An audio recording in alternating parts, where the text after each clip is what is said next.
Hey folks, welcome to another edition of the Practical Tactical Podcast. This is the podcast dedicated to the practical application of tactical principles and teachings for the everyday common person. I'm your host, Casey. We've got Justin with us. Justin, how are you, my friend? Oh, I'm chomping at the bit. Chomping at the bit. Your president has got me fired up. He is, in fact, our president, sir. True. I'm just twisting and poking a little bit. I'm doing good. Just got back from a match, actually. Well, nothing major, a little local match here. That's why I was running a little bit late. Of course, no, that's a kind of production note. Nobody knows if we're late or not, since we don't have that hard of a schedule. We're going to be listening to this for 6 months. You're like, what do you mean you're late? But that was good, except for one little incident. As many of these small ranges are, it's one little enclosed range, so they set up multiple stages, and you go from one to the other, one after the other. Well, I'm shooting a duty weapon. I only have 4 magazines with it because it's the only .40 caliber I own. And the third stage, I wasn't paying attention because I inadvertently dropped a magazine for a procedural and didn't get my head right, put in front-loaded a partial magazine and loaded a partial magazine to top off, and then my actual full magazine for that next to the last round was in the very last pouch. So it was 12 rounds, 12 round string of fire. I fired 5, 1, 2, 3, 4, 5, slide luck. Oh, crap. Speed reload. Bang, bang, bang, bang. And I didn't make it to 12, and it locked back again. I was like, shit. Grabbed another magazine, reloaded, and finished the last 2 rounds. And the RO was like, were you just trying to practice reloads? I was like, sure. He's like, well, 11 seconds is a pretty good time.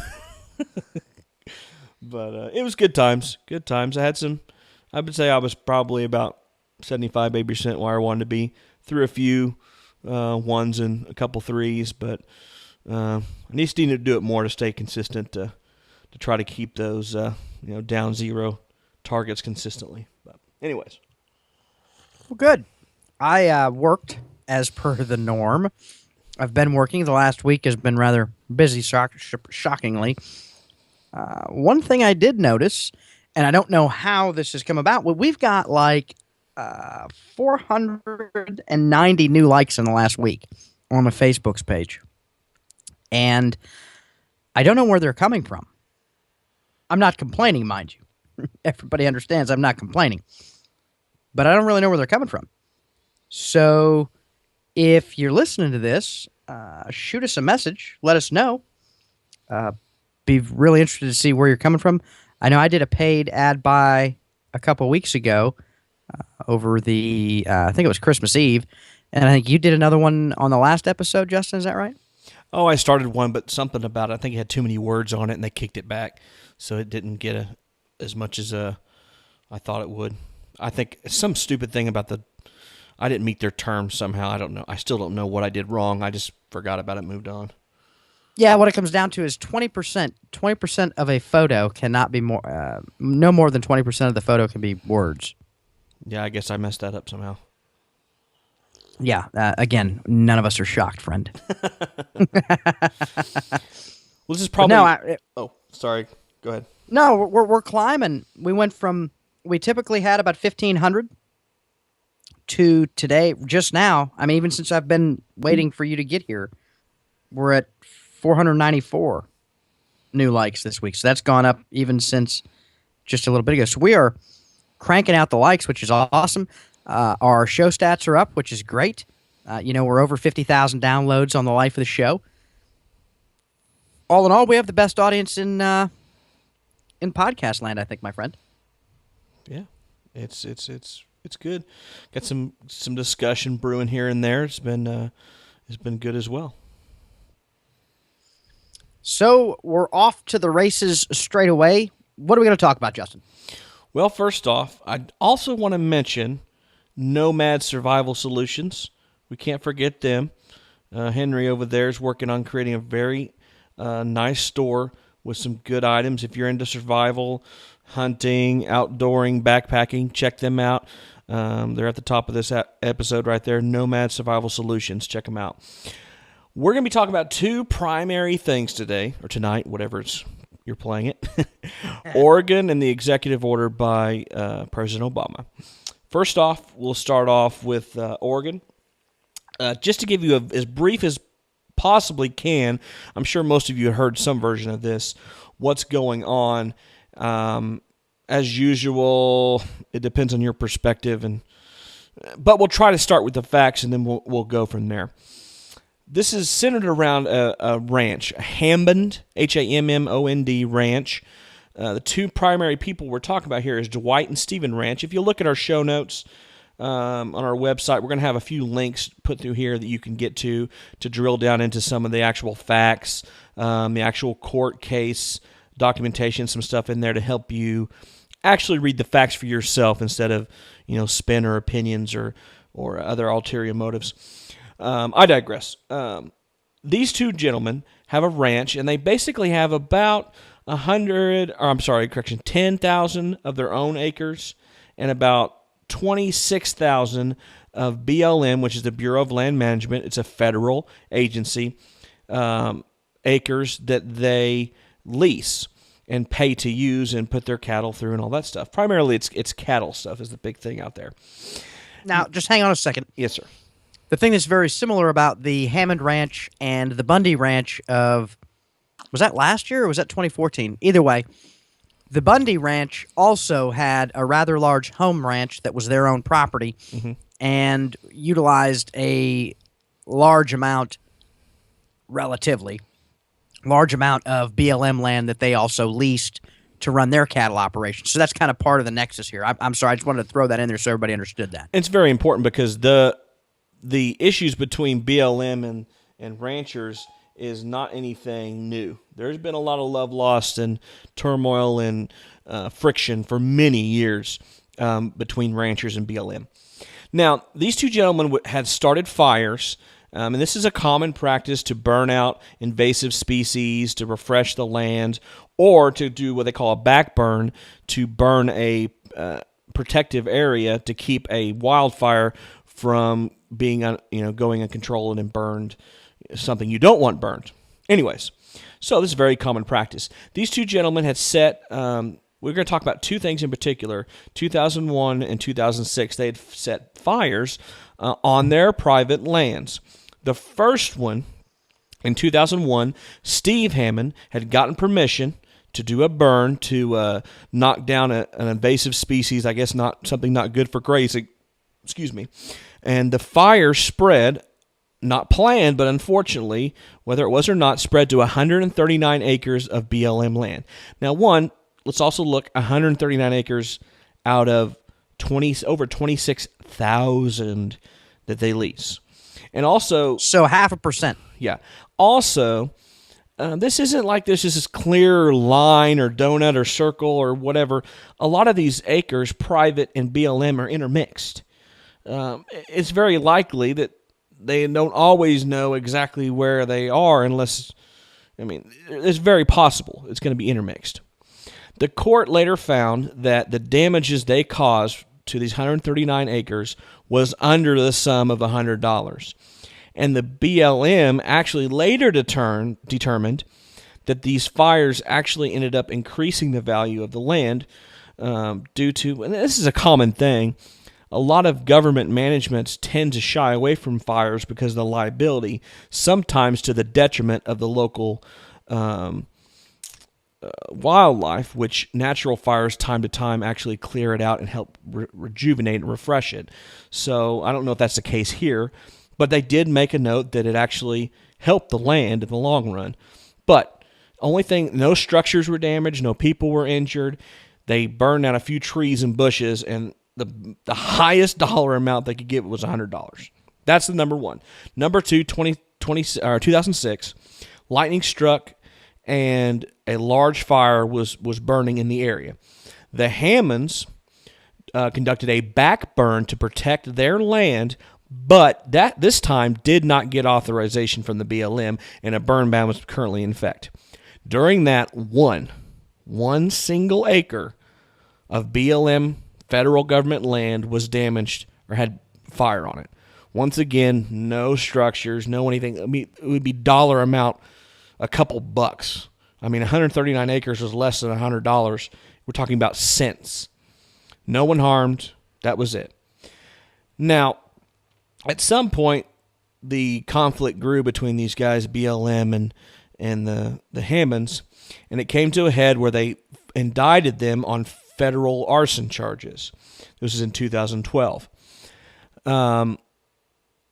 There was a lot of other cases. They ended up indicting him on, I think, 9 charges. There was some witness that his testimony ended up getting thrown out as unreliable or discredited. But long story short, they were given, they agreed to verbally in the courtroom on the record with the judge, the prosecutor, the defense, and the defendants.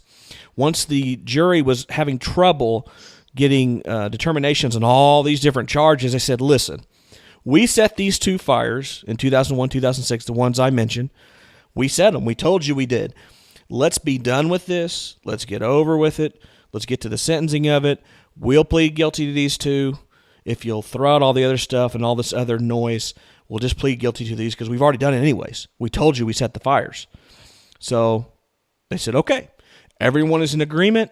They went to sentencing. The problem was they were charged under the Anti-Terrorism Effective Death Penalty Act of 1996, which was drafted following the 1990 World Trade Center and Oklahoma City bombings due to terrorism and signed into law by President Clinton. So under it had a minimum term, a mandatory minimum term of 5 years. If anyone burned, basically arson, federal land, property, blah, blah, blah, blah, all these little things, anything federally owned. So now they're kind of in a jam. Judge Hogan of the U.S. District Court, who presided over this, said, this is ridiculous. He's like, this is, quote, grossly disproportionate, and that the Hammond's conduct was not conducive with what the intent of the AEDPA, which is the bill I talked about, was about terrorism. It was against its intent. It just did not intend for people doing a controlled burn out in the middle of nowhere, doing damage to nothing but some shrubs and grass. The judge felt this violated the Eighth Amendment because and he quoted, shocks the conscience of the court to impose such a large sentence on these 2 guys who were not terrorists and didn't do a noticeable damage to anything, structure, anyone, or for that matter, except some grass. So they ended up they got a little bit of time in jail, I think a few months. It was less than a year. And of course, they're on probation. The terms of their probation were pretty stout too.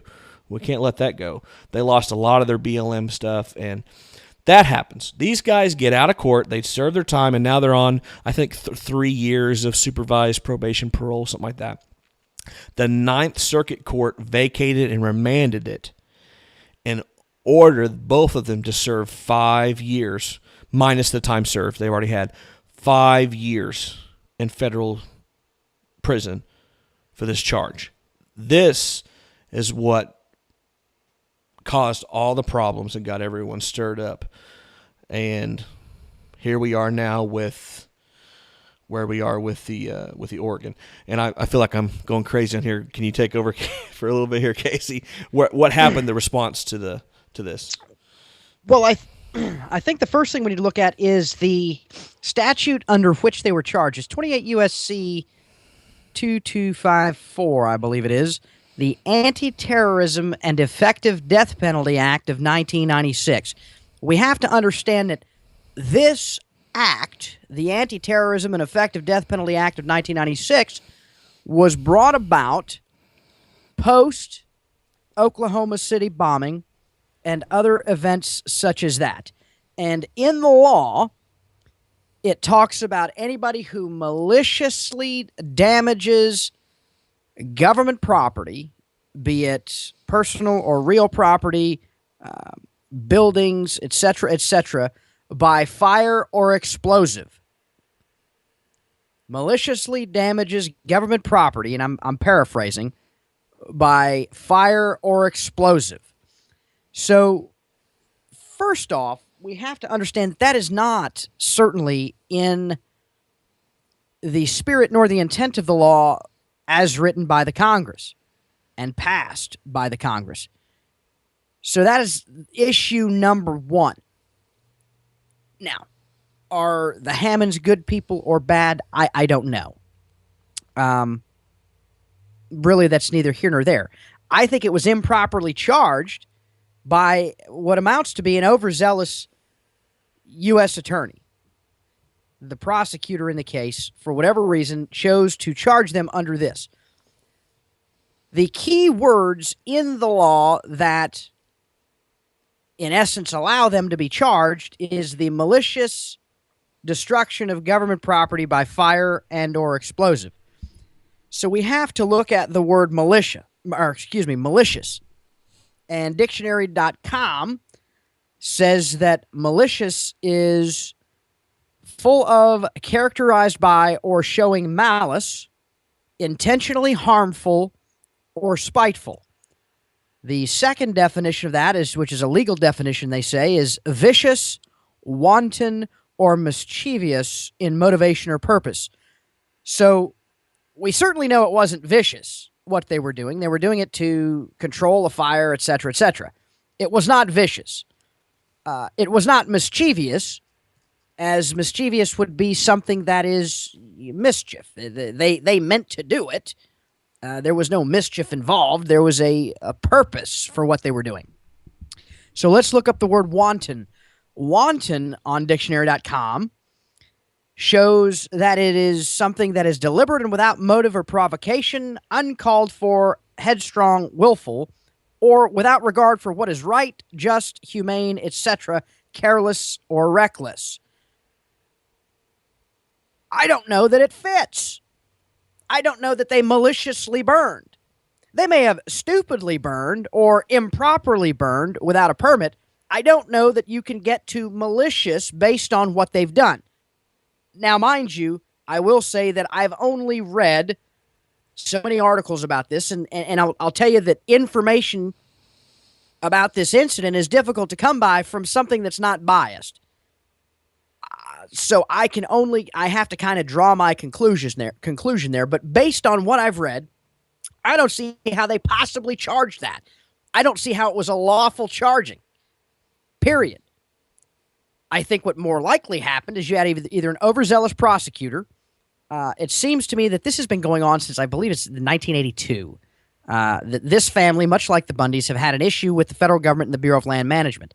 It should be noted, the federal government owns approximately 1/8 of the entire land mass of the United States. In some states, such as Oregon, I believe it's 53% of the state is owned by the federal government. In other states, such as Nevada, it is approximately 80% of the land mass is owned by the federal government. So we have to look at a multitude of things here. This is neither a black nor a white issue, much like the Bundy Ranch issue, which really came down to they used the land, they didn't pay the money. Again, not something I'm dying on the hill for. Why are the Hammonds in this predicament? I can't say that I know. I don't purport nor pretend to have the mind of a United States attorney appointed by a president. I don't know. But I can say it doesn't make any sense to me the way this was charged. Just by reading the law. A simple reading of the law tells me this was not charged properly. How it got to trial, a bench trial or otherwise, with an improper charge is beyond me. And again, that's just reading the law. I'm not a great legal mind or scholar. I'm a policeman who deals with the law every day, so words mean things. And when I see a word like malicious, that is a specific word. that the Congress used in the legislation that means something. It doesn't say any. It doesn't say anything else. It says malicious. So I don't know how we got to this was a malicious act. It may have been a bit negligent, but even then is questionable. So that's from the jump. I don't understand how this has happened. That's from step one.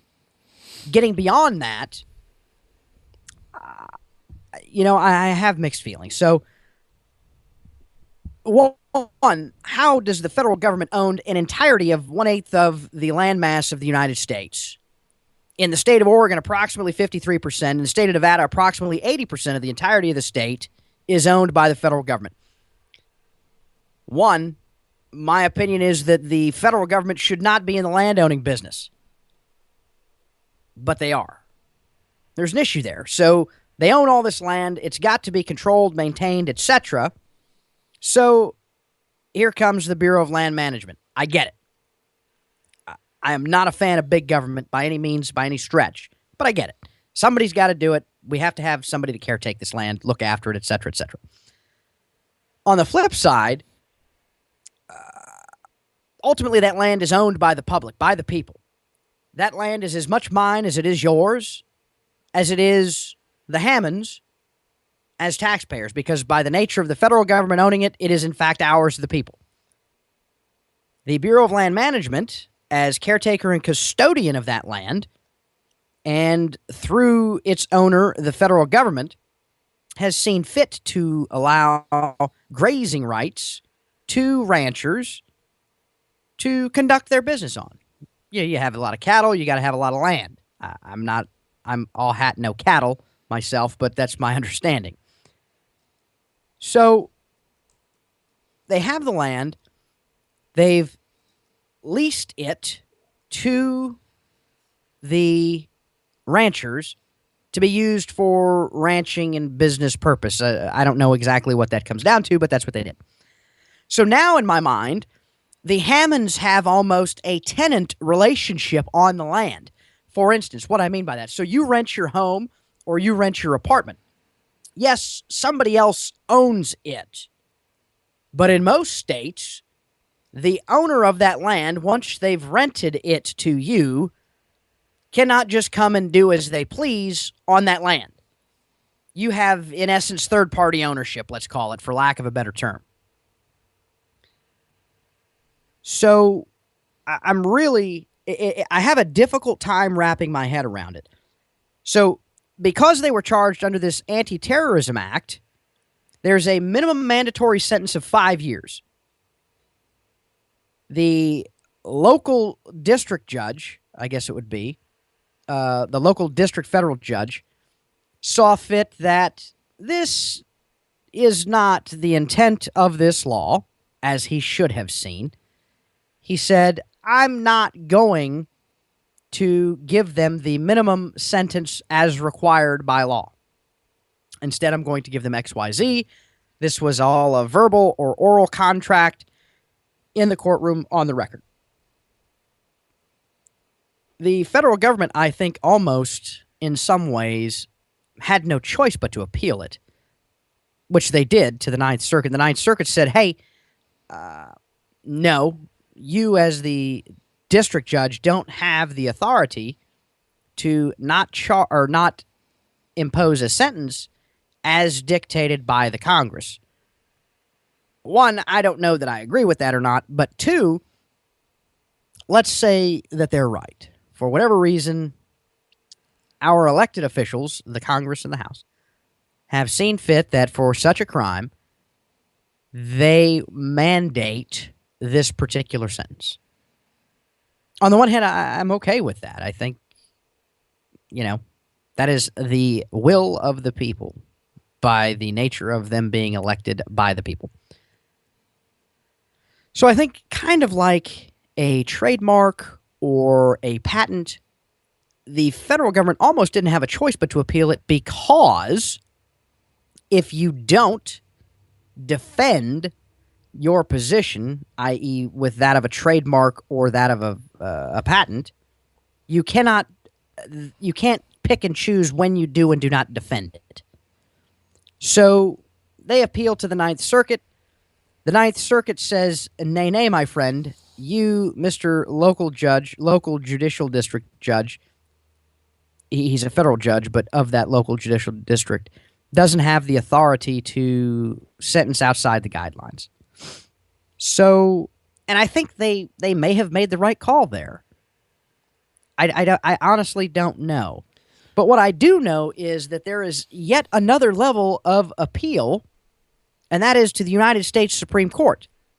Now, it should be noted that in their decision, the Ninth Circuit of Appeals stated that other convictions which had a mandatory minimum sentencing were upheld, and in fact, they used three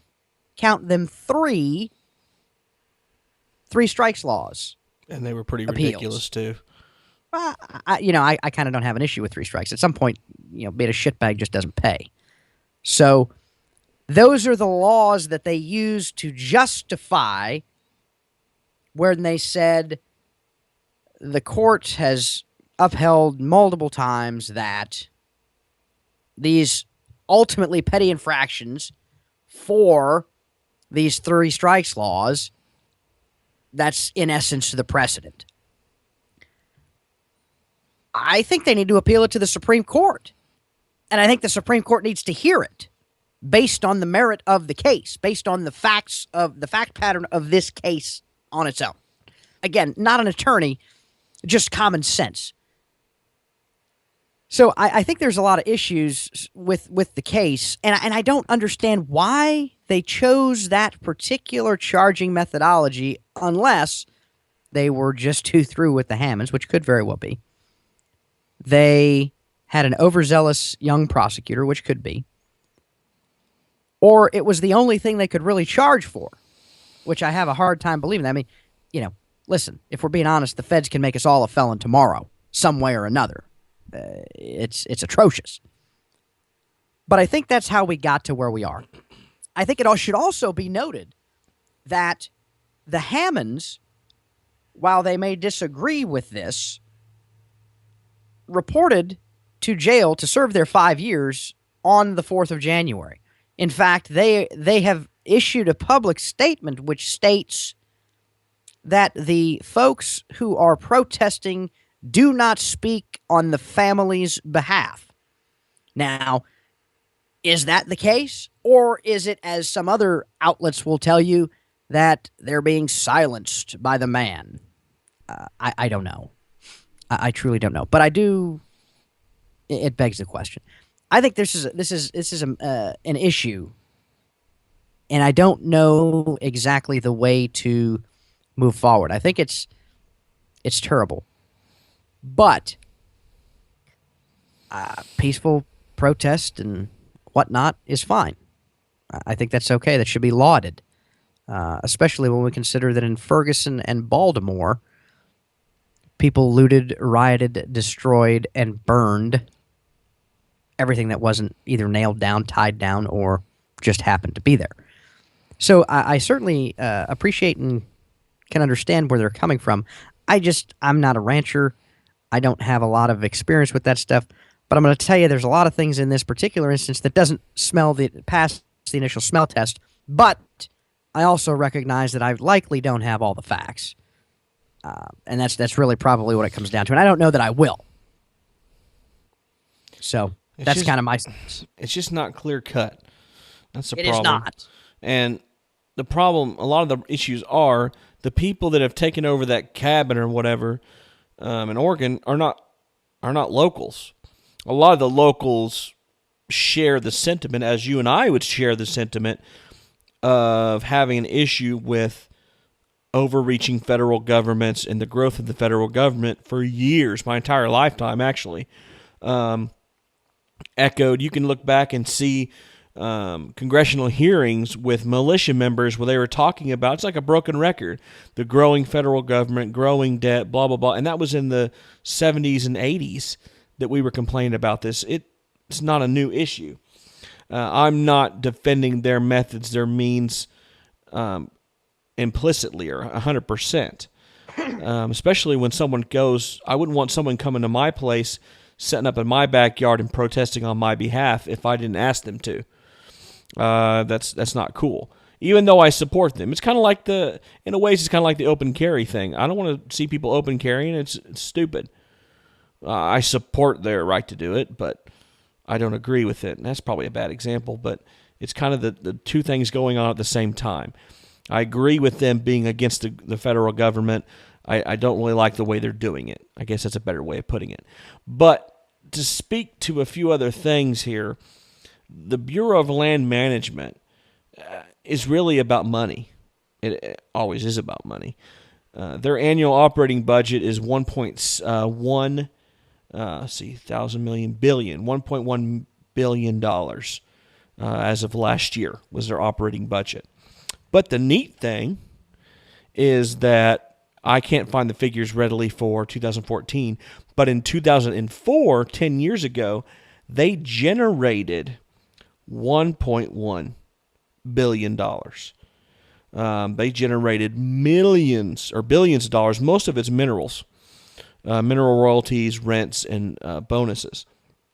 Their actual grazing fees were only, I think, $11 million, a few million. So the sale of land and some other stuff, it's basically money, and. But you have to ask yourself the question, Justin. Yeah. If it costs $1.1 billion to run that outfit, yeah, and oversee the operations and etc. I mean, listen, shit costs money, folks. Yeah. We can be upset about that, but it takes money. You're not running this sort of a land operation with 5 dudes out of a house in D.C. It's just not happening. So, if it costs $1.1 billion to run, and they take in $1.1 billion, seems to me it's a net wash. So it's in essence self-sustaining. It neither makes money nor loses money. Does that make sense? Well, which I at least thank God I can get on board with that. It's not a it's not a stuck hog. We're bleeding money. They do make money. Like I said, those are the profit we showed is 2004. Their profits are up. According to their website, they're one of the only solvent areas of the federal government that actually makes more money back than they had to put in. But I think it's like a lot of these things. It's a jobs program. One thing, there was a few things that kept coming back when you talked to the local people, the media talked to them. They kept saying they're discussed with the federal government and overreaching, how that it was getting to the point with a lot of ways that the only game in town was to go work for the feds. I'm sure it's a huge jobs program too. That's another issue. And some people, if you got a job, that's good for you, but also realizing that that's coming from your own tax-paying dollars to turn around and you're working for that same pot. But I think it's about money. I think it's about the feds, and I think it's about a bigger conversation, which we won't have. You and I might have, but we won't have as a nation.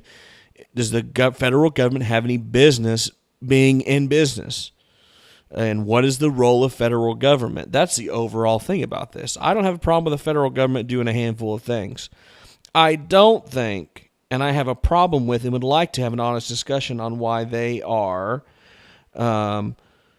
running mineral reserves, mining, helium revenues, renting land, selling land. I guess they're selling it too.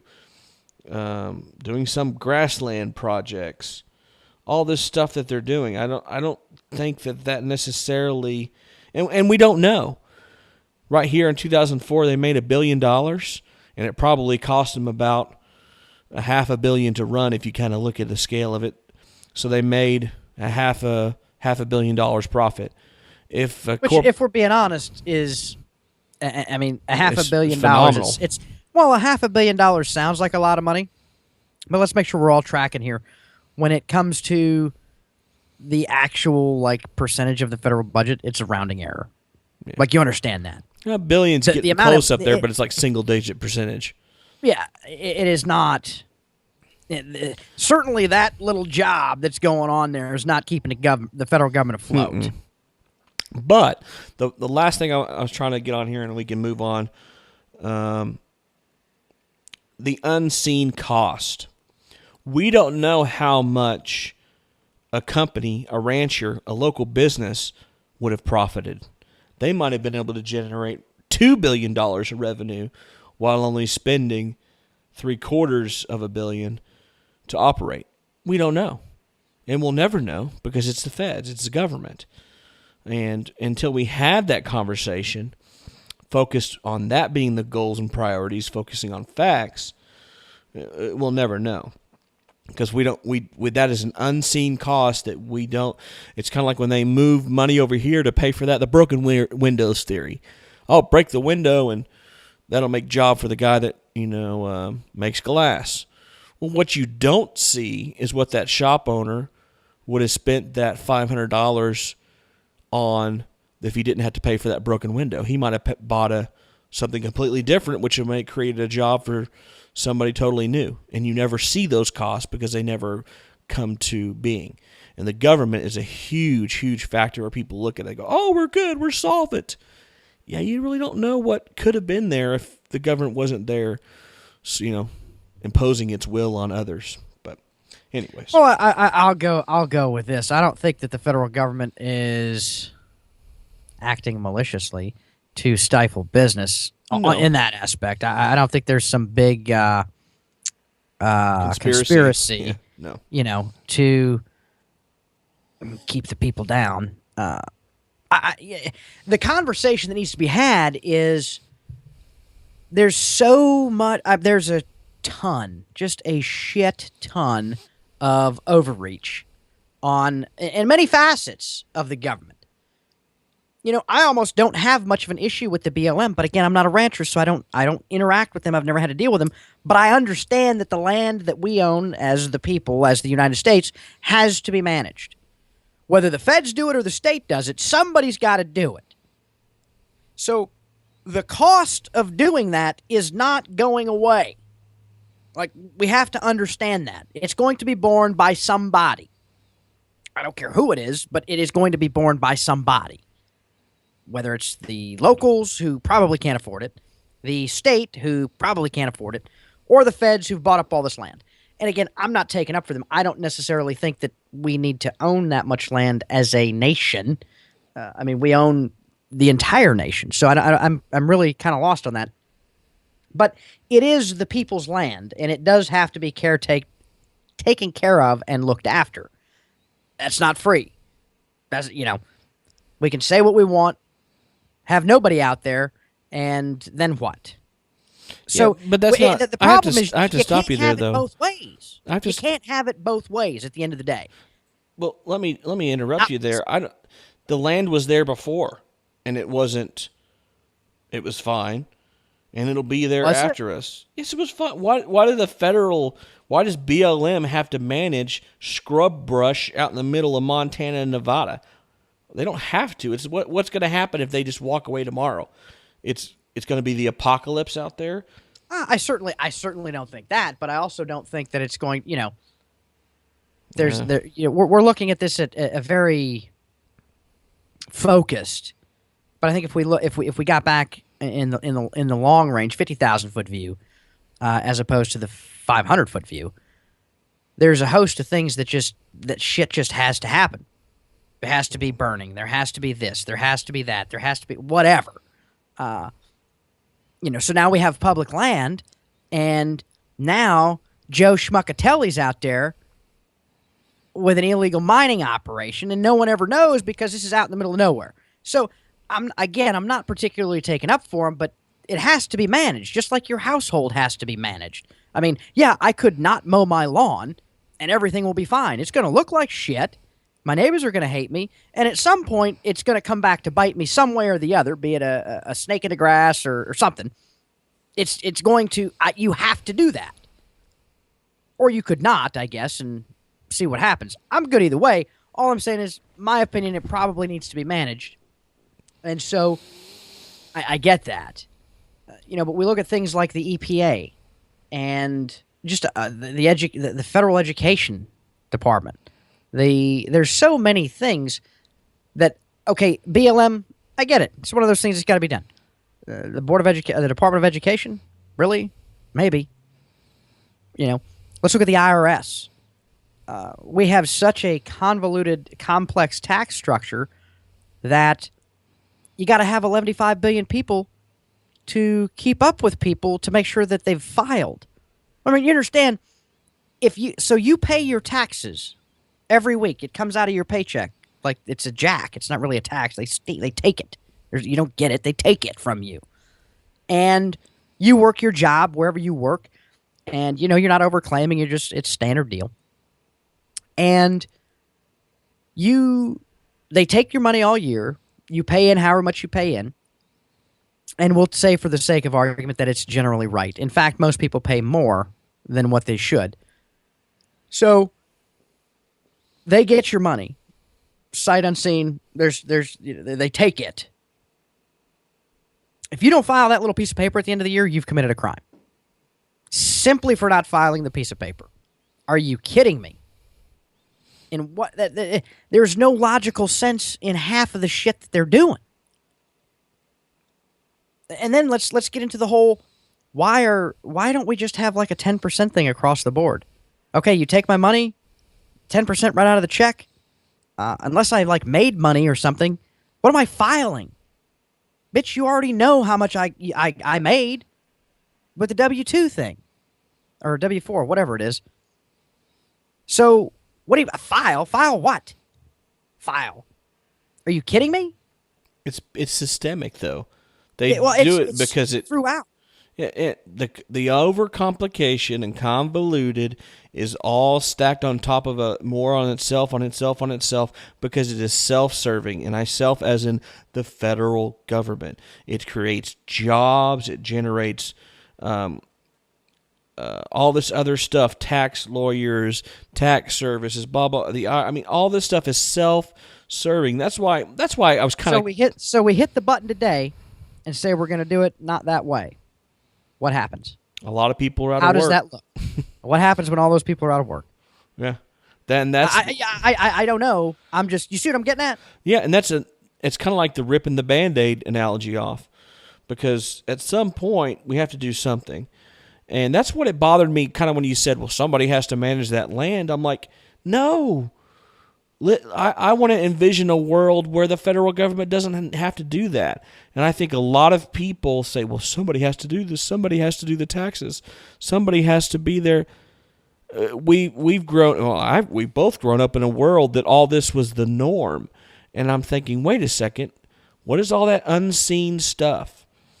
If you want an analogy, look at probably anywhere near you right now, the device you're listening to us on. Your computer, your phone, most likely, or your TV. The technology... real quick on the TV thing. We need to come up with a Roku channel. I don't know how to do that, but I'm going to research that shit. I'm sorry. Back to Ringo's got a program. I don't do enough video because it takes so much to do the video that it would be worth it. Don't be a quitter. It's just the time, and audio is a lot easier to edit. Moving on. Technology is one of the handful, or maybe one of the only unadulterated, untouched industry really in the world, especially in the modern world. And we have seen it skyrocket. The capabilities and devices have gotten better while the prices have dropped.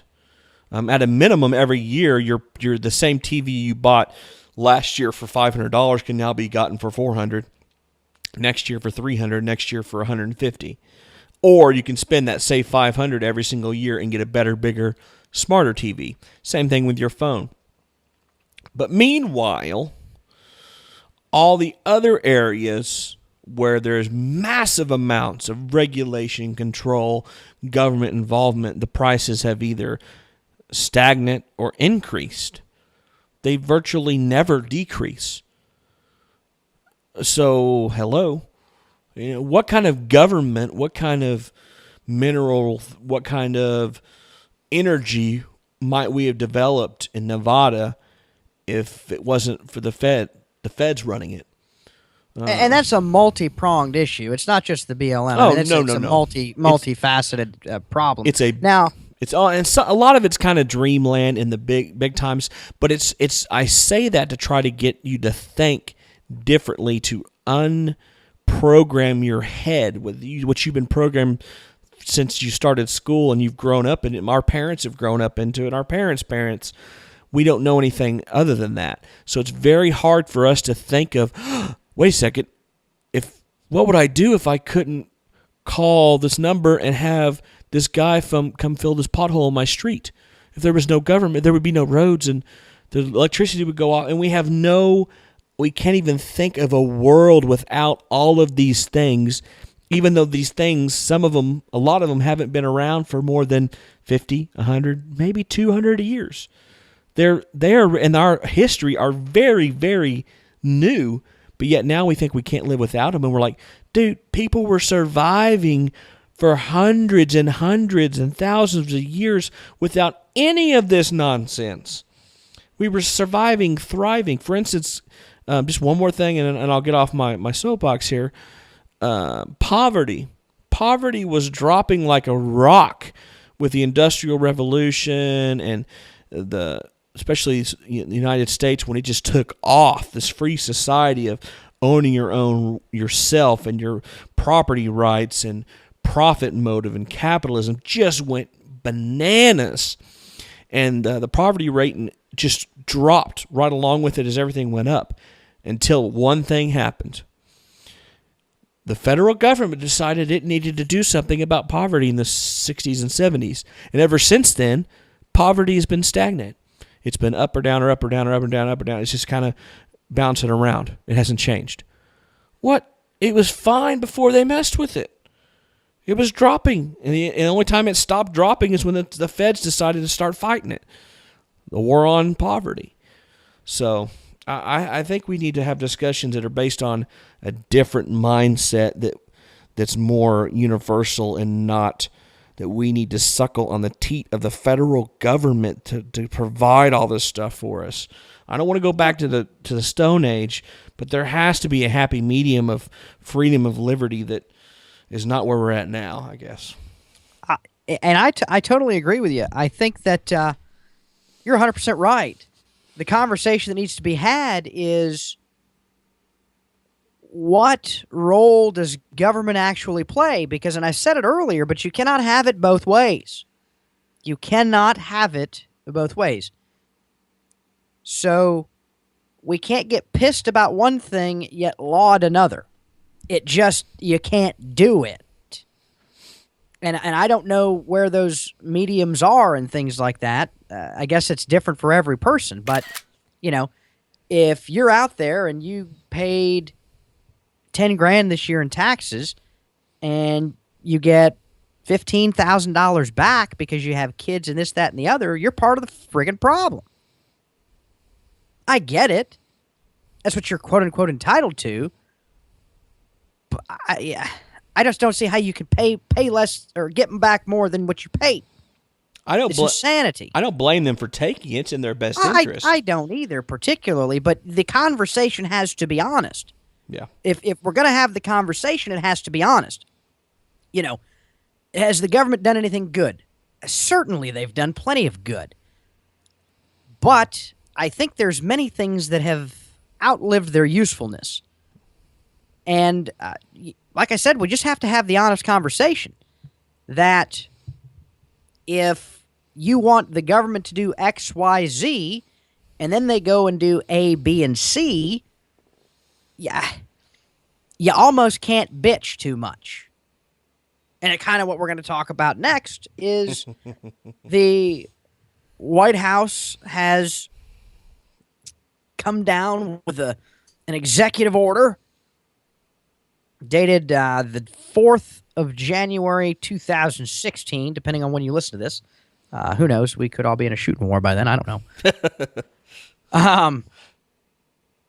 So President Obama releases the executive order to reduce gun violence and make our communities safer.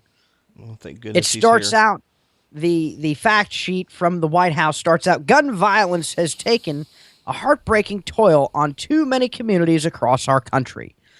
Over the past decade in America, more than 100,000 people have been killed as a result of gun violence, and millions more have been the victims of assaults, robberies, and other crimes involving guns. Many of these crimes were committed by people who should never have been able to purchase a gun in the first place. Over the same period, hundreds of thousands of other people in our communities committed suicide with a gun, and nearly 500,000 people suffered other gun injuries. Hundreds of law enforcement officers have been shot to death protecting their communities, and too many children are killed or injured by firearms every year, often by accident. The vast majority of Americans, including the vast majority of gun owners, believe we must take sensible steps to address these horrible tragedies. The president and vice president are committed to using every tool at the administration's disposal to reduce gun violence. Some of the gaps in our country's gun laws can only be fixed through legislation, which is why the president continues to call on the Congress to pass the kind of common sense gun safety reform supported by a majority of the American people. And while Congress has repeatedly failed to take action and pass laws that would expand background checks and reduce gun violence, today, building on the significant steps that have already been taken over the past several years, the administration is announcing a series of common sense executive actions designed to keep guns out of the wrong hands through background checks, make our communities safer from gun violence, increase mental health treatment and reporting to the background check system, shape the future of gun safety technology. Wow. It's very flowery. It sounds really nice. And in fact, I don't particularly disagree with a lot of what they said from a philosophical standpoint. I mean, I don't want bad people to have guns, do you? I don't want more victims of assaults and killings and robberies and dead children by accidents, do you? You see how they worded that, Justin? It's really, it tugs right there at your heartstrings. Well, let me ask you this. Is there anything you actually agree with in this? Anything that doesn't bother you? Or is it all nonsense? Well, let's get down here. So the new actions of the federal government... There's basically four, right? Yeah, we'll go through them here. Keeping guns out of the wrong hands through background checks. They say that the most important thing we can do to prevent gun violence is to make sure those who would commit violent acts cannot get a firearm in the first place. The National Instant Criminal Background Check System, or NICS, was created by Congress to prevent guns from being sold to prohibited individuals, is a critical tool in achieving that goal. According to the Bureau of Justice Statistics, the background check system has prevented more than 2 million guns from getting into the wrong hands. We know that making the system more efficient and ensuring that it has all of the appropriate records about prohibited purchasers will help enhance public safety. And to do the following, this is what they want to do. Clarify that it does not matter where you conduct your business, be it from a store, at gun shows, or over the internet. If you're in the business of selling firearms, you must get a license to conduct a background check and conduct background checks. Let's full stop. Let's straight away. Today, in the United States of America, if you are in the business of selling firearms, you are required to have a federal firearms license. So really, they said nothing in that particular sentence. However, here is where the twist comes. Today, the administration took action to ensure that anyone who is, quote, engaged in the business, end quote, of selling firearms is licensed and conducts background checks on their customers. Easy one, already done. Well, it is already done, one, but here's the issue. Quantity and frequency of sales are relevant indicators as to whether or not you are, quote unquote, in the business of selling firearms. There is no specific threshold for number of firearms purchased or sold that indicates or triggers this licensure requirement. And they even say in their release, it is important to note that even a few transactions, when combined with other evidence, can be sufficient to establish that a person is, quote unquote, engaged in the business For example, courts have upheld convictions for dealing without a license when as few as 2 firearms were sold or when only 1 or 2 transactions took place when other factors were also present. So that is the issue. So now, are they going to redefine what, and I quote, engaged in the business means? I'm not familiar I'm not familiar with the cases at all as to the one they're speaking of where 2 firearms were sold or when only 1 or 2 transactions took place. My concern is that engaged in the business could become any sale thereof. I don't think they can do that. I think they're going to have a hell of a time getting there, but it's something to be concerned with. The next thing they want to do is require background checks for people trying to buy some of the most dangerous weapons and other items through a trust or corporation. Oh, man. This is stupid. So we all know that people get the NFA trust so that the trust can own the device or firearm or whatever, and you don't have to get the chief law enforcement officer's signature. I don't know, and again, I don't have a trust. Justin, do you? I do. Let me touch on this. Do you have one. to get a background check? I would think No. you do. I No, you still don't. know. Here's But the you still thing. have to be legally able to possess, yes? Yes, you still So have to we've be, done nothing. Exactly. That's why this is so comical. One, it's total bull. It's total BS because one, they talk about stuff that's already in place. It's already being done. It's already in these areas. It's like kind of like saying universal back check. They're not going to use the word universal background checks because people have a negative connotation on it. But this is already being done in the states that have all these problems. It's illegal to do private-to-private sales. You have to do background checks. It's already been done. It's already failed. Or they're talking about basically doing the same thing they're already doing. The ATF has already said, hey, we're going to start, we're in the future, we're going to look at requiring trust to also conduct background checks on the members they list as their authorized handlers of this equipment. They've already talked about it. The ATF is going to do it on their own anyways. So this is nothing new. Or it's utter bullshit like the most dangerous weapons. Okay, check the facts, people. How many Class 3 firearms have been used in a crime? Like 2. My knowledge, 3. 2. And 2 of the 3 were both cops that used MP5s to like stitch up their girlfriend's car in a domestic or something. I don't know, but it was legally, that was the only time. Background check would have helped. Yeah, it will do absolutely nothing, is already being done, or it's opening up a complete nonsense like if you're in the business of, and we're going to decide what business means, which is a huge overreach. It's absolutely absurd. And I think and some of the other issues, like the third one we're going to talk about, it sounds good, but it also is, okay, who's going to decide these things? It's kind of like the whole. And that's really where the concern comes. Is so on its face they haven't changed much, but it's something to be concerned of. So the next thing they want to do in this particular section is ensure that states are providing records to the background check system and work cooperatively with jurisdictions to improve reporting. So they go on to say that Congress has prohibited specific categories of people from buying guns. These include convicted felons, users of illegal drugs, to individuals convicted of misdemeanor crimes of domestic violence. In the wake of the 2007 shootings in Virginia Tech, Congress also created incentives for the states to make as many relevant records as possible to NICS. Over the past 3 years, states have increased the number of records they make accessible by nearly 70%.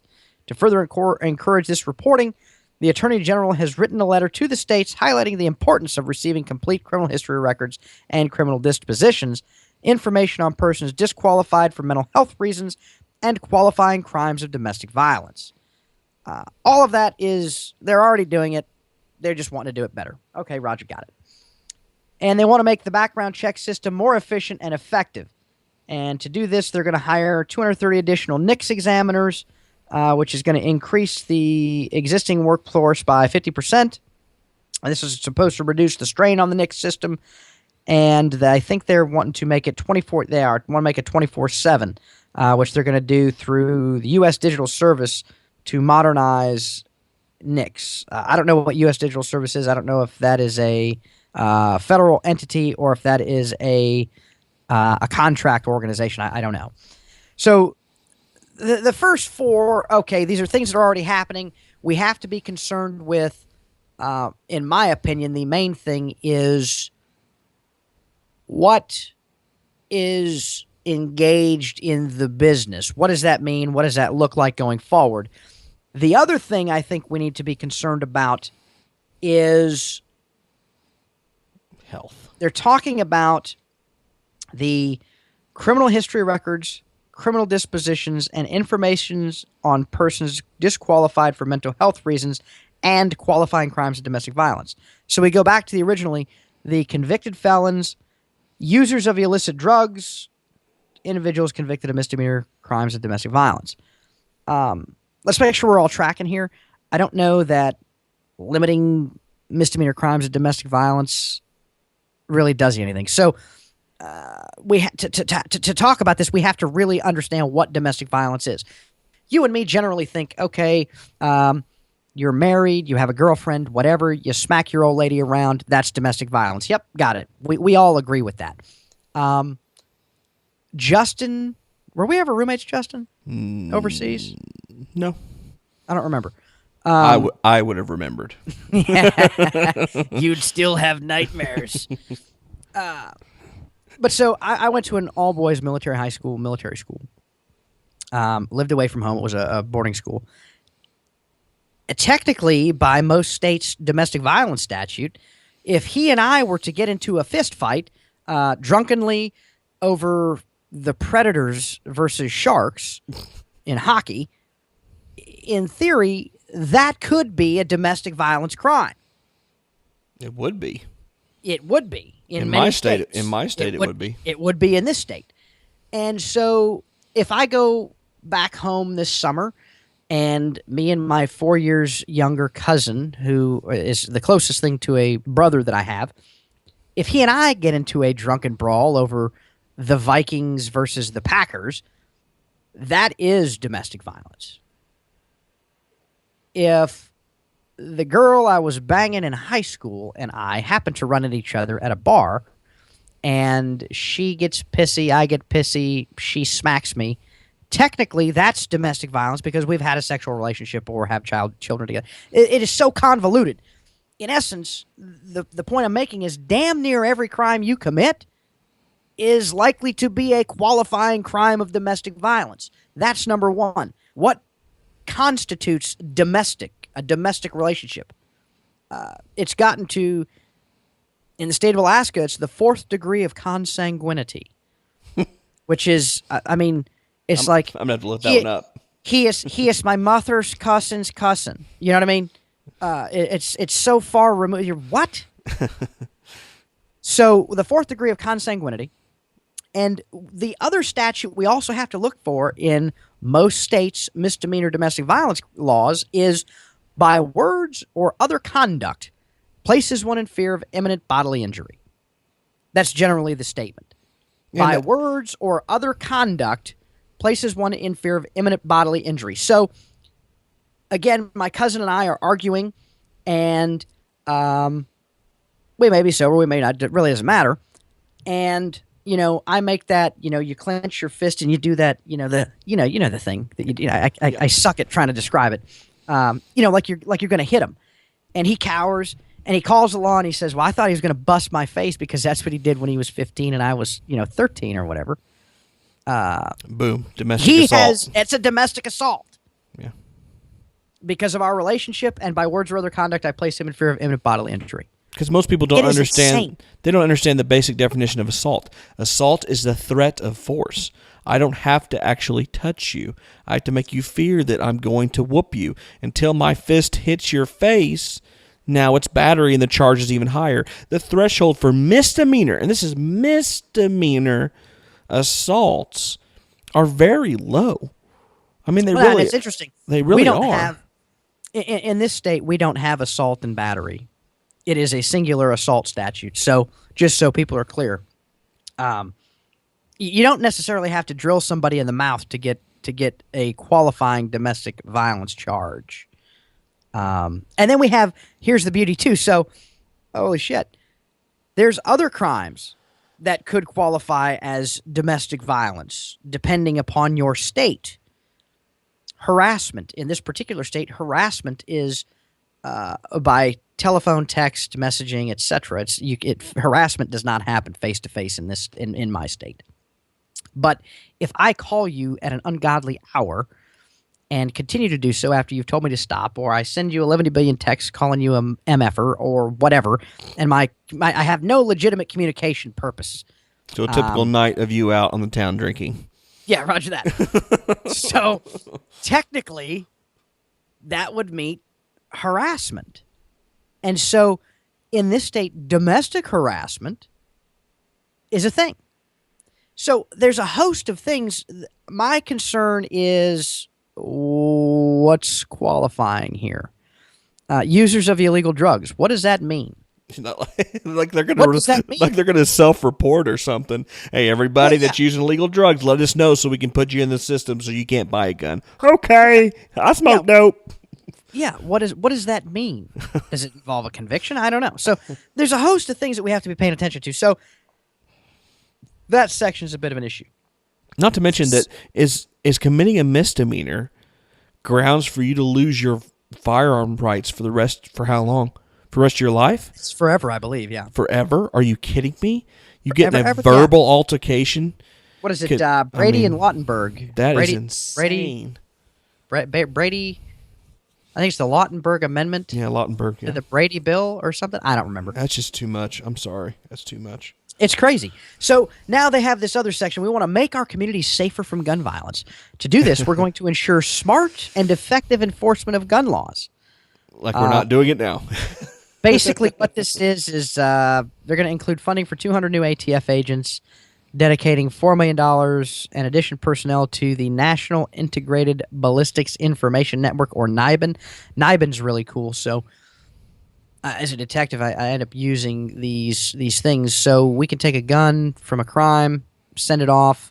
They'll test fire it, see if it matches anything else. So it's a big-ass database of, in essence, tool marks. Basically, ballistics identification stuff. So that's interesting. So they're going to add some more money to that. They're going to establish an Internet Investigation Center staffed with federal agents, legal counsel, investigators to track illegal online firearms trafficking and to provide actionable intelligence to agents in the field. The IIC has already identified a number of significant traffickers operating over the Internet. This work has led to prosecutions against individuals or groups using the quote-unquote dark net to traffic guns to criminals or attempting to buy firearms illegally online. Here's the thing. If it's a legitimate business and they're operating online, they're already doing background checks. How are they doing background checks? They're sending it from their place in Wyoming to the dealer of choice for Justin in Arkansas, and then he's got to do a background check to take the firearm. Yeah, I don't know why they mentioned that either. That's the first thing I came to mind. I'm like, Bud's Gun Shop is not selling illegal firearms. What are they talking about? And if they are, it's black market, which, hey, it's black market for a reason. Right.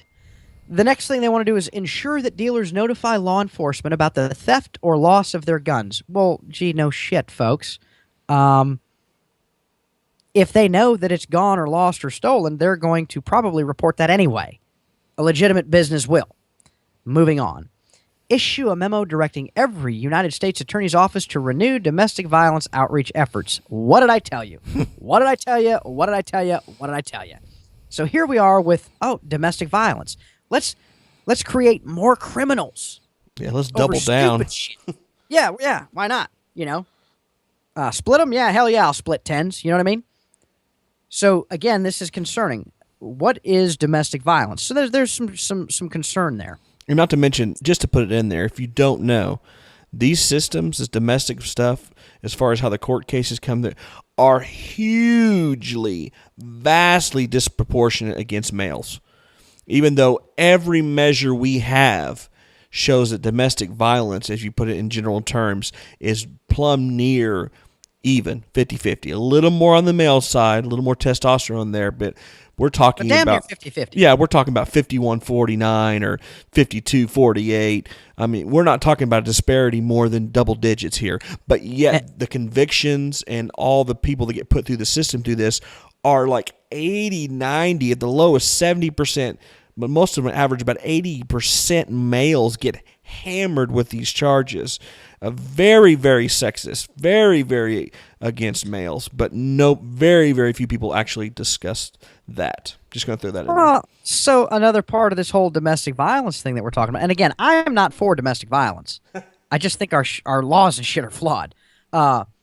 In most states, again, and probably a federal mandate, most states are what we call shall arrest states. So what that means is in cases of domestic violence, if the officer can determine the primary physical aggressor or the primary aggressor in the domestic violence incident, you shall arrest. An arrest is the preferred response. Shall arrest. Remember when I said earlier in the show that words mean things? Yeah. Shall. Not may, not can, not maybe. Shall. Not even shall should. is a direct. It is a directive from the legislature. And I can't tell you how many people get arrested because of that. Something that could be, again, a dispute between a man and a wife gets a little crazy. And, of course, now here's the thing. Now, we all know nobody ever calls the law for BS to come solve the problem that they've screwed up over the past 15 years and want me to fix it in 17 minutes on the side of the road because, it's not normal. Again, so we go, it turns out it's a dispute. Yeah, okay, it could be technically a domestic issue because by words or other conduct he placed her in fear of imminent bodily injury when he got pissed off and threw his lamp across the room. She thought he was going to go all 10-8 and whip her ass. Now I have to arrest dude. You know what I mean? And here's the thing. I'm making that arrest every time because in my state, I'm immune from any adverse action if I make a arrest in that case. Whereas if I do not make that arrest, I'm getting sold up the river, son, and somebody's going to be living in my house. Then it ain't going to be me. And, I hate that for you, but my hands are tied. So the domestic violence thing. So issue a memo directing every U.S. Attorney's Office to renew domestic violence outreach efforts. So that means that there's going to be a whole lot of stuff coming down about, you'll probably see a bunch of commercials and stuff and how, don't let Timmy get all 10-8 and bust you in the eye and don't call the law. We're here to help, blah, blah, blah, blah, blah, blah, blah. So moving on. The next section that they want to do mental health. This is the increase mental health treatment and reporting to the background check system. Now, I read that and I said, that makes sense. I don't want crazies to have guns. Stand by. They want to dedicate significant new resources to increase access to mental health care. Good. We've screwed it up for the last 20 years by closing all these things. Yes, we need to get more mental health care for folks. They want to include information from the Social Security Administration in the background check system about beneficiaries who are prohibited from possessing a firearm. I'm going to read this one. Current law prohibits individuals from buying a gun if, because of a mental health issue, they are either a danger to themselves or others or are unable to manage their own affairs. The Social Security Administration, the SSA, has indicated that it will begin the rulemaking process to ensure that appropriate information in its records is reported to NICS. The reporting that Social Security Administration, in consultation with the Department of Justice, is expected to require will cover appropriate records of the approximately 75,000 people each year who have a documented mental health issue, receive disability benefits, and are unable to manage those benefits because of their mental impairment, or who have been found by a state or federal court to be legally incompetent. The rulemaking will also provide a mechanism for people to seek relief from the federal prohibition on possessing a firearm for reasons related to mental health. So here we go. This is where we start getting into the meat of things. The Social Security Administration is a federal entity. They want to know, hey, if these people cannot manage their own affairs due to a mental health issue, you have to report that to NICS. On the one hand, I say, oh my God, this is a big problem. Realistically, we're talking 0.001% of the population. This is how much affects this people. 0.001% of the population. But on the one hand, I say, okay, this is something to get really upset about. On the other hand, it begs the question, if we're going to have the conversation in an adult manner, if somebody has such a mental health incapacity that they cannot manage their own affairs, is it responsible to allow them to have a firearm? Can they responsibly make the necessary decisions to use that? I don't know. I'm not saying they are or they aren't. All I'm saying is it begs the question. If you can't manage your own affairs because you have a mental health problem, and you're taking money from the Social Security Administration, again, a federal government, the other part of the problem that we have to have a discussion about, okay, you're on the tit, and now they give the information from one government entity to another that you're not competent to manage your own affairs, so you have to have a payee handle your affairs. We don't even send you your money. We send your money to your whomever to take care of and execute your bills and whatnot. You got to ask the question, do you really want those folks to have a gun? No. And really, you got to ask the question, if they're in that state, are they even living on their own? Honestly, I don't know. Further, it affects such a small number of people. Again, statistical anomaly we're talking about. So it's concerning because I see where this is going. Yeah, the devil's going to be in the details, just like how do you define, quote, business. It's easy to say, this dude's crazy. He doesn't need to have a gun. He can't feed himself. But who's to say what it opens the door to Department of Health and Human Services deciding whether I get a gun or not? Does it really, though? Does it really? I don't really think it I would does. think it only does if you're under their auspices, if you're under their care in some way. So one of the things that came up on the internet was the Veterans Affairs Administration and a PTSD diagnosis. And again, I'm a combat vet. So is Justin. Stay with me and let's have a good, rational adult discussion. If you have PTSD to such a degree that you are injured of the mind and being paid for that injury, I have to ask the question, are you able to manage that gun? It's a valid question. I'm not being mean. I'm not being flip. I'm just saying that question has to be asked. If you're so injured from that experience, and I'm making no judgment on that at all, the question has to be asked. Again, I'm not saying that I know or I don't know. I can tell you, working the road as a police in a very military town, PTSD is a thing. PTSD and alcohol is a big thing. Such a big thing that 22 people per day, veterans are killing themselves. It begs the question. And in fact, we've already kind of seen it with the VA saying that, hey, if you have a mental issue and you have a payee and cannot manage your own affairs, we're going to tell NICS that you probably shouldn't have a gun. So here's my issue.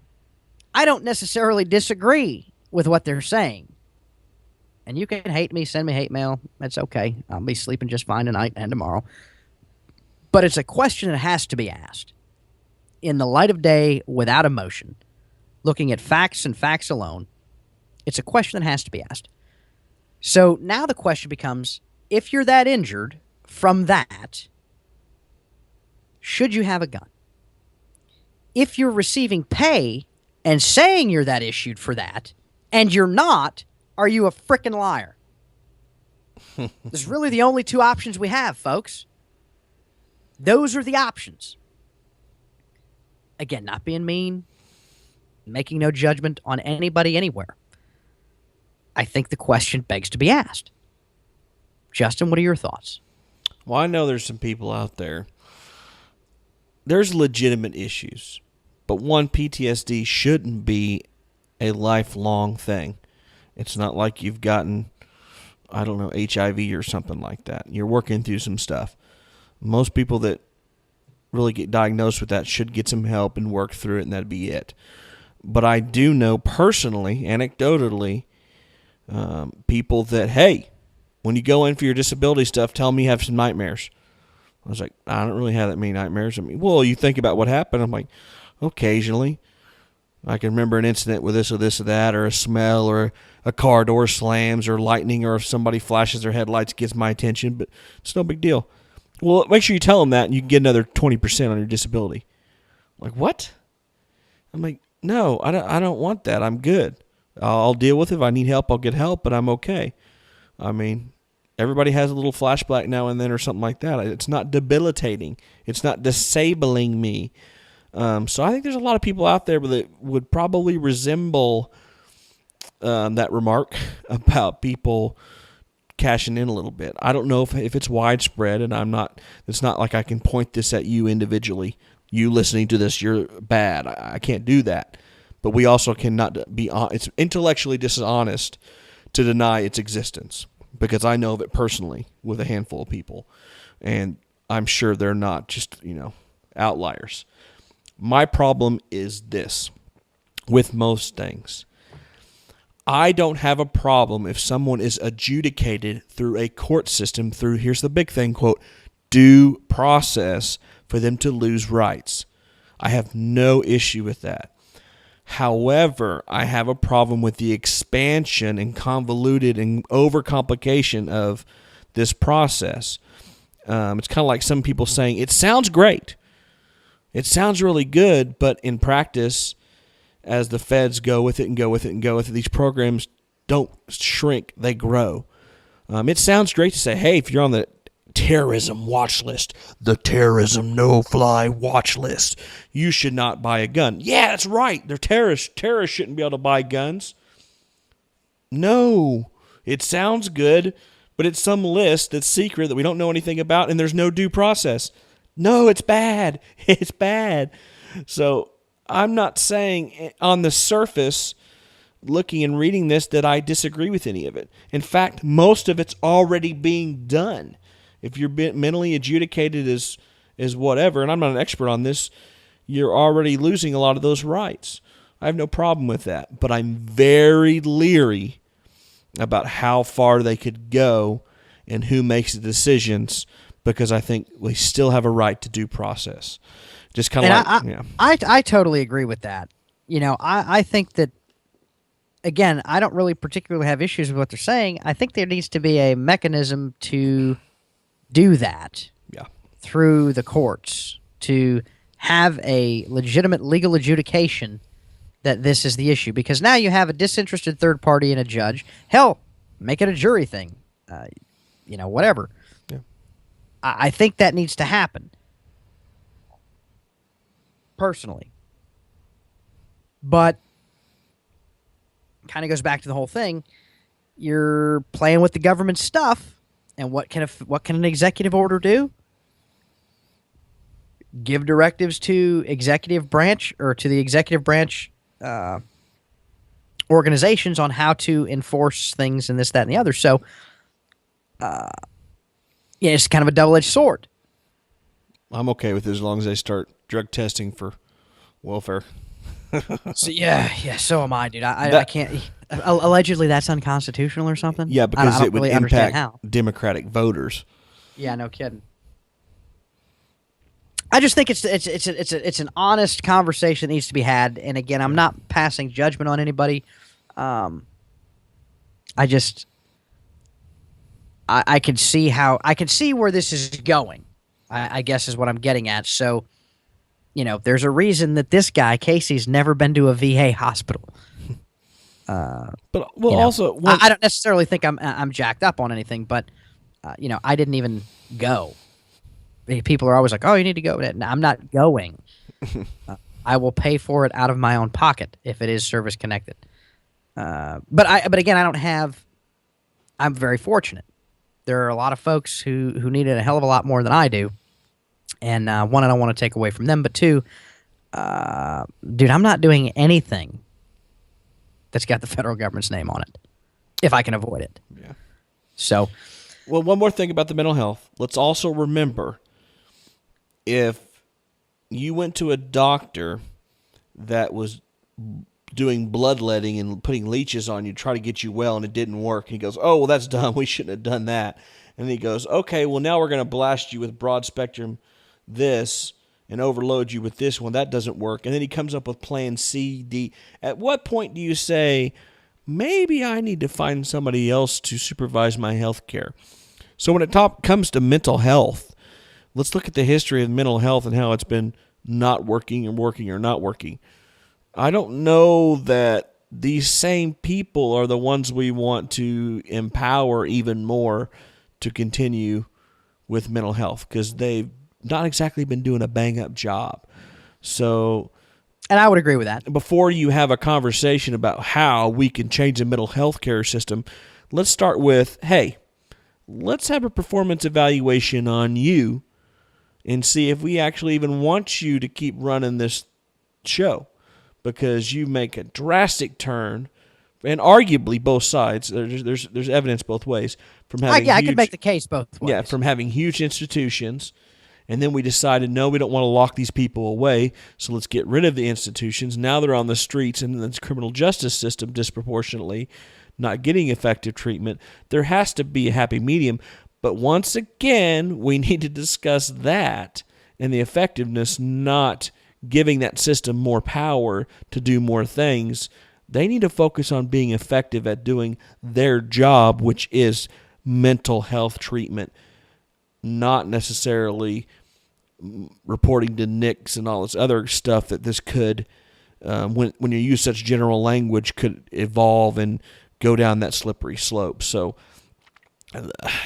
that's another reason I'm leery.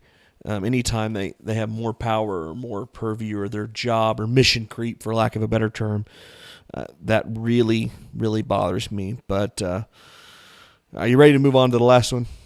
Yeah, real quick. And again, so we went from Social Security Administration to likely where it's going to go to the VA, where it's kind of already started, to right, the Affordable Care Act. Oh. Right? And all of the subsidized health insurance, right? Yeah.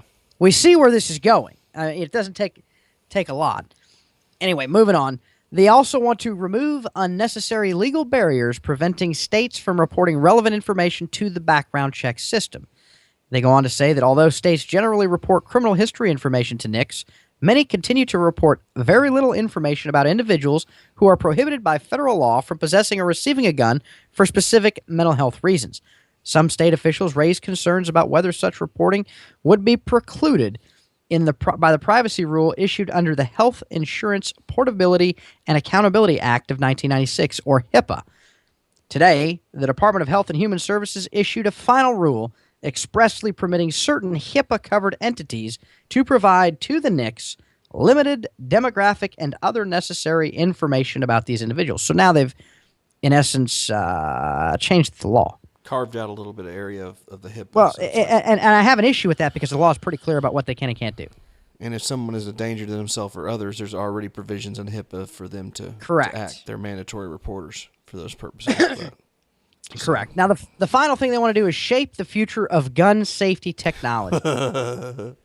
And to do this, they issued a presidential memorandum directing the Department of Defense, Justice, and Homeland Security to take two important steps to promote smart gun technology. They want to increase research and development efforts and promote the use and acquisition of new technology. The presidential memorandum directs the departments to review the availability of smart gun technology on a regular basis and to explore potential ways to further its use and development to more broadly improve gun safety. In connection with these efforts, the department will consult with other agencies that acquire firearms and take appropriate steps to consider whether including such technology in specifications for acquisition of firearms would be consistent with operational needs. Wow, So that's a mouthful. basically, that says they just want to spend a bunch of more money. So let's. Here's the thing. I posted on our Facebook feed last night when this was released that there's a whole lot of wordy fluff as per normal out of Washington, and not a lot of teeth and or gusto to it. We already know that 90% of what they're talking about, they're already doing. And the other issues that they're discussing affect such a small percentage of the population that is to almost be insignificant. So they know that, too. So where we really need to be paying attention is where they make changes to things such as engaged in the business of sale of firearms. Mm-hmm. What constitutes domestic violence? Yep. What constitutes a mental health problem that would put you on the prohibited list? Things like this. And again, I'm not saying that, and this is difficult for me to say because oftentimes people don't understand what I'm getting at, and maybe it's because I suck at using my own words, but there's people that shouldn't have guns. We all know that. To have the conversation honestly, we have to recognize that. And, a lot of the folks that shouldn't have had guns are the ones who've committed these major mass shootings. And that comes down to mental health issues. So there's going to be a lot of focus on that. I, like Justin, understand and can see where they're making these leaps. The issue lies with who is making that judgment.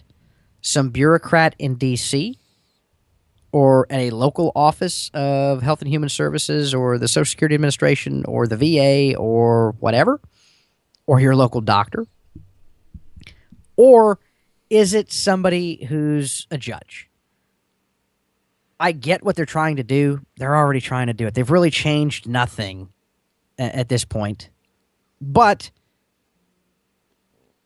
the adjudication thing, that is huge, and I think that's where we need to focus on. Now, we could all go and say, hey, whatever, la-di-da-di, everybody gets one, and whatever happens, happens. And I'm okay with that, too. I think we all know how that story ends. But it is what it is. A part of me wants to say, no limits, send it, whatever happens, happens. But the other part of me realizes that that's probably not the best idea either. And again, this is one of those issues. It's not all black and white. You can't read that and say that it's not a good idea, that they're not bringing up valid points. They did not close the gun show loophole. There was no gun show loophole. They're talking about private party sales when they talk about that. They didn't close that until they redefine what engaged in the business of selling firearms is. And they still won't. Yeah, they've really done nothing. And at the end of the day, we've done nothing to stop a criminal. Because criminals don't follow the law anyway. Exactly. If they followed the law, they wouldn't be criminals. So it'll be interesting to see, But I think this definitely goes with what we spoke about last week with what an executive order can and can't do. Now it goes to what is the spirit and intent of the law, much like we discussed in Oregon. Justin? Yeah. Well, it'll muddy the waters. That's for a fact. But they can't even keep cell phones and drugs out of prison. Not even mention drugs off the streets or all that stuff. They can't. They've already tried this in the areas where we have the highest amounts of gun crime. They're already restricted and all kinds of, even more so than this thing is trying to do. And that's still a hotbed for gun crime. It is an exercise in futility. It will only, it's going to create some jobs at the ATF, good for them. It will not do anything but inhibit and another key term here, infringe on the lawful people. Now, one thing I want to kind of throw out there, I'm not sure if I have mixed feelings. I don't have mixed feelings. I'll ask Casey for his input too on this. The president said something. He goes, shouldn't be the cost of a free society or cost of freedom. And I have to disagree. I do not want people to be hurt. I don't want anyone to be harmed. But to have an honest adult conversation, if we live in a truly free society, that means the reality is someone can choose not to follow the law, not to follow common sense. We use the analogy that liberty is the freedom to do what you want, the freedom to swing and throw your fists all around in any direction, but that ends at the tip of my nose. You don't have the freedom to punch me in the face. But if you want to do whatever you want on your own, that's fine, just as long as it doesn't impose on me. And in history, we have found that the one type of government, the one kind of society that has been most profitable and most successful has been a society based on these principles of self-ownership, self-liberty, property rights, and a government that is primary job is to only get involved to handle disputes, contract negotiations, and when people get out of boundaries. Because people have a human nature, do a couple things. One, they pursue their own self-interest. People are generally good, except they are selfish. But if you systematically design something that goes along with that, things will be statistically very good. There will always be outliers. There will always be crazy people. We cannot change that. But we have to do the best of what we can do. Yes, I'm sorry. This is the cost of freedom. It means that I can walk over there, pick up that Beretta 1301 sitting there by my gun safe, walk over to my neighbor's house and shoot every single one of them. I can do that because I live in a free country. We don't have an armed guard posted out front of my door, outside my door, to stop me and inspect me everywhere I go. And we don't need it. We don't want that kind of. We want freedom. We want to be able to live the lives over how we want to live them. So, and this is nothing new to anybody with a brain. The law enforcement and the government is hugely reactionary. It reacts after the fact. It doesn't prevent anything. It prevents very, very few things. And when it does prevent it, it typically borderline entrapped or enabled to make it happen. So that's just the nature of a free society. It is unfortunate, and as if you look at history, it's been statistically less and less and less. No matter how much we've had going on, poverty high, poverty low, government involvement low, 3 strikes or no 3 strikes or this or whatever, as a whole throughout our society, as we've advanced, our violent crimes and crimes against each other have gradually dropped as we've tried to increase freedom. So we're on the right track in lieu of all this other nonsense we've tried to do, with or without assault weapon bans. It doesn't matter. It's been dropping independently of that. So, and there's other factors that go into that, but I just want people to realize how much nonsense this is, and it only has the potential to cause more problems, have more overreach, and less due process and more infringement. And unfortunately, this is the price of freedom, is people have the freedom to make bad decisions. But if we do it correctly, people as a general rule don't do that, or they make very few. And no law, no executive order, no fence or anything else or smart gun is going to change that in a statistically meaningful way. That's the best way I can put it. I 100% agree. I think that freedom requires responsibility. And you should be able to do whatever you want in your own home. I really don't care. It doesn't become a problem until it starts affecting my life.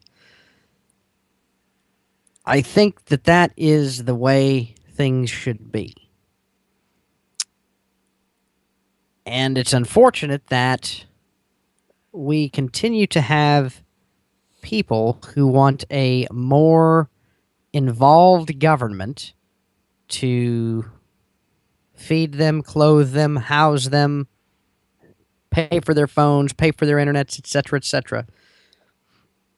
That is the sort of thing that's going to be the death of our nation, and what is going to allow the continued overreach and infringement upon our rights. Ultimately, I agree with Justin. I think that the way forward is not particularly through more law. It's through better application of the law we have. And if we get right down to it, it's very sad that people get killed by guns every year. It's very sad. But statistically, the percentage is very low of the population. Just like the statistic of people who get killed by drunk drivers is very low by the population. Or any number of statistics. But a lot more than guns. But nonetheless, nevertheless, we're still not talking a crazy amount of people. Yeah. So, at the end of the day, people die. One way or the other, you're not making out of this alive. You will die. Someday, somehow, for some reason, you will end up in a box in the ground. Part of it, I think, is just, I don't know, Darwin, natural selection? I don't know. So, I think it's a tough question. But as I said earlier, to have the conversation honestly, we have to talk about what do we want from the government and what are we going to do with that. You cannot have it both ways. At the end of the day, that's my point. I'm good with, like I said, run them, send it. Whatever happens, happens.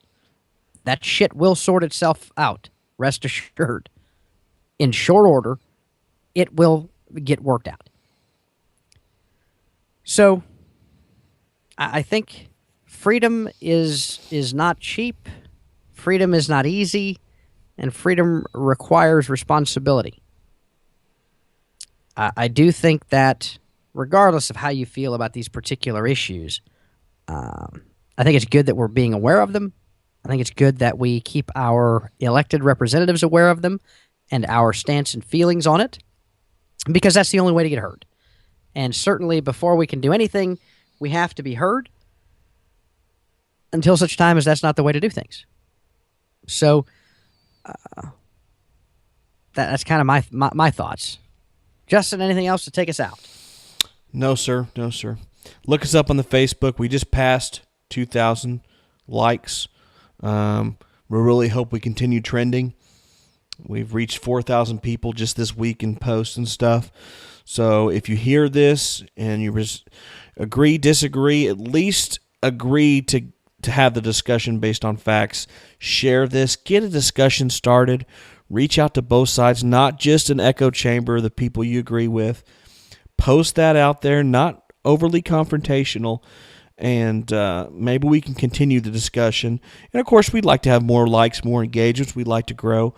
But let us help you move on to your friends and friends and friends in your network and spread facts and start an honest discussion, because that's where a lot of this stuff happens, for better or worse, on social media. So look us up and share and like and subscribe, and we really, really appreciate that, and hopefully we can help the discussion. But that's all I got, Casey. All right, folks, as always, we love to hear from you. You can email us at feedback@practicaltacticalpodcast.com. That is feedback@practicaltacticalpodcast.com. Check us out on the Facebooks and the Twitter. Facebook is a wonderful place to engage with us.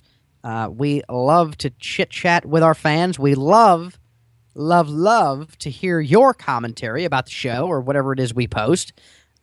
We've had wonderful engagement this week. We very much appreciate it. Twitter, we don't do a lot on Twitter, but we're there. So if you're on there, follow us. We do like that. You can send us an email, as I said. If you have not and you care to, please do leave us a rating and review on the iTunes there or Stitcher or wherever you found us. We do like that too. So that does help us get up so that other people can see us. If you have anything that you'd like us to talk about, or you have an idea for a show, or you have somebody that you think we should interview, or anything like that, we're always looking for great ideas for content. We want to give you what you want to hear and what you want to read about. So definitely let us know.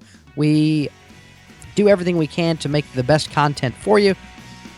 But we'd love to hear from you. And we love to get those emails and things like that. So feel free to do that. Until next time, folks, be safe, train hard, keep your head on a swivel, and shoot straight. Take care.